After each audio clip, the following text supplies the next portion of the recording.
The sky was a bruised shade of purple as the sun dipped below the horizon, casting long shadows over the Arizona desert. At the edge of Luke Air Force Base, 19-year-old Maya Torres stood outside the chain-link fence, her fingers curled around the cold metal, staring at the sleek silhouettes of fighter jets lined up like sentinels. Her breath hitched as an F-16 roared overhead, its afterburners painting the twilight with fire. She wasn't supposed to be here, not after what happened, but she couldn't stay away. The sky had always called her, ever since she was a kid in Phoenix, lying on her abuela's roof, tracing constellations with a stick. Now, that dream felt further away than the stars. Maya had been the youngest recruit ever accepted into the elite pilot camp at Luke, a program designed to fast-track promising teens into the Air Force's aviation pipeline. She'd aced the aptitude tests, outscored kids twice her size in flight simulators, and earned a reputation as a prodigy with a knack for making impossible maneuvers look effortless. Her instructors called her Sparrow for her slight frame and uncanny agility. But 3 weeks ago, everything unraveled. A single act of kindness had cost her everything. It started with Jake Raptor Malone, a cocky 17-year-old from Texas who'd been her fiercest rival in camp. Jake was all bravado, the kind of guy who'd smirk through a dressing down and still nail a perfect landing. But during a high-stakes simulator run, Jake froze. The scenario was brutal, a dogfight against 3 enemy jets, with civilian lives on the line. Maya, paired as his wingman, saw his hesitation. His virtual jet was spiraling, about to crash into a simulated village. Without thinking, she overrode the system, taking control of his simulator from her station. She pulled his jet out of the dive, saving the mission and his pride. The instructors didn't see it that way. To them, Maya's action was a breach of protocol, a violation of the chain of command.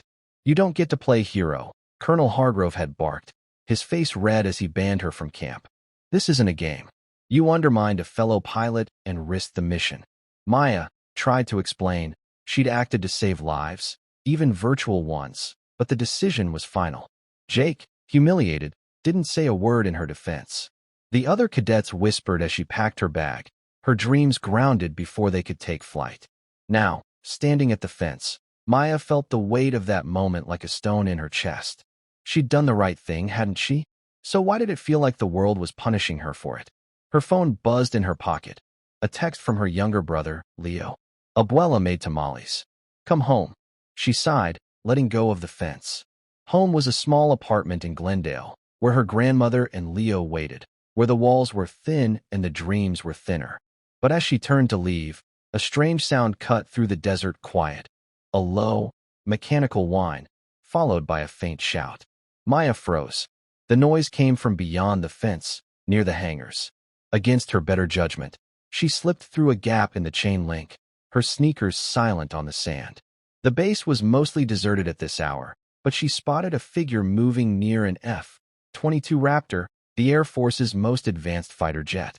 It was a mechanic, a young woman in coveralls, struggling with a heavy toolbox that had tipped over, spilling tools across the tarmac. The woman cursed softly, her voice carrying a faint accent, maybe Eastern European. Maya hesitated. She wasn't supposed to be here. If she got caught, it could mean real trouble. But the woman looked overwhelmed, and Maya's instincts kicked in. "Hey, need a hand?" Maya called, stepping into the light. The woman startled, then relaxed when she saw Maya's civilian clothes. "You're not supposed to be here," she said, but her tone was more curious than accusing. She was in her mid-20s, with sharp green eyes and a streak of grease on her cheek. Her name tag read Sophia. "I know," Maya admitted, crouching to gather scattered wrenches. "But you look like you could use some help." Sophia studied her for a moment, then nodded. "Fine, but don't touch anything sensitive." They worked in silence, collecting tools under the shadow of the F-22. Maya couldn't help stealing glances at the jet, its sleek lines and stealth coating making her heart race. Sophia noticed. "You a pilot?" "Was," Maya said, her voice tight. "Got kicked out of pilot camp." Sophia raised an eyebrow. "That's a story I need to hear." Over the next hour, as they organized the tools, Maya spilled the whole story: pilot camp, Jake, the simulator incident. Sophia listened, her hands steady as she worked. When Maya finished, Sophia let out a low whistle. You saved his ass, and they punished you for it? That's military logic for you. Maya shrugged, trying to hide the hurt. I thought I was doing the right thing. You did, Sophia said firmly. The world needs more people who act from the heart, not just the rule book. She paused, wiping her hands on a rag. You ever been inside an F-22? Maya's eyes widened. Are you serious? Sophia grinned, a spark of mischief in her eyes. I'm not supposed to, but consider it a thank you. Come on. Before Maya could protest, Sophia led her to the jet's cockpit ladder. Heart pounding, Maya climbed up, settling into the pilot's seat. The controls were a maze of buttons and screens, but to Maya, it felt like home. She ran her fingers over the stick, imagining the sky unfolding before her. Don't get too comfortable, Sophia teased, but her voice was warm. You're a natural, Sparrow. Don't let them take that from you. That night, Maya went home with a flicker of hope she hadn't felt in weeks. Sophia's words stayed with her, a reminder that her dream wasn't dead. It was just grounded, waiting for the right moment to soar. Over the next few weeks, she started sneaking back to the base, meeting Sophia after hours. The mechanic became an unlikely mentor, teaching Maya about the F-22 systems, sharing stories of her own journey from a small town in Ukraine to working on the world's most advanced jets. Sophia's kindness was quiet but fierce, and Maya found herself inspired by it. She started volunteering at a local youth center, teaching kids about aviation, pouring her energy into helping others chase their dreams. But the military wasn't done with her yet. One evening, as Maya helped Sophia with a routine maintenance check, alarms blared across the base. A training exercise had gone wrong. An F-22 pilot, Captain Elena Ruiz, was stranded in a malfunctioning jet 50 miles out, her systems failing in mid-flight. The control tower was in chaos, unable to guide her back safely. Maya overheard the radio chatter as she and Sophia rushed to the hangar. The jet's navigation system was offline, and Ruiz was running out of fuel. Worse, a storm was rolling in, making a safe landing nearly impossible. Maya's mind raced. She'd studied the F-22 systems with Sophia, and she'd run countless emergency scenarios in pilot camp. She knew the jet's backup protocols better than most of the instructors. Without thinking, she grabbed a headset from a nearby station and patched into the tower's frequency. Captain Ruiz, this is Maya Torres. I'm not a pilot, but I know the F-22. Can you hear me? The tower went silent, then erupted in shouts. Who the hell is this? Colonel Hargrove's voice boomed. Get off this channel. But Ruiz's voice cut through, calm but strained. Let her talk. I'm out of options. Maya's heart pounded as she guided Ruiz through a manual override of the navigation system, using tricks Sophia had taught her. Step by step, she talked the captain through recalibrating the jet's sensors, fighting the storm's turbulence.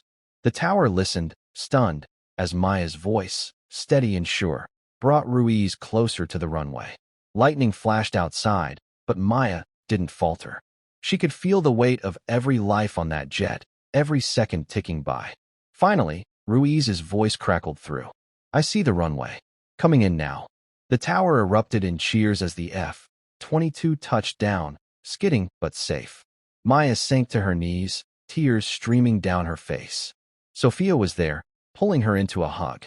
You did it, Sparrow. The aftermath was a whirlwind. Colonel Hargrove summoned Maya to his office, his face unreadable.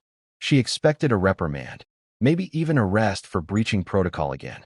Instead, he slid a letter across his desk. Your ban from pilot camp is lifted, he said gruffly. Captain Ruiz says you saved her life. So does half the tower.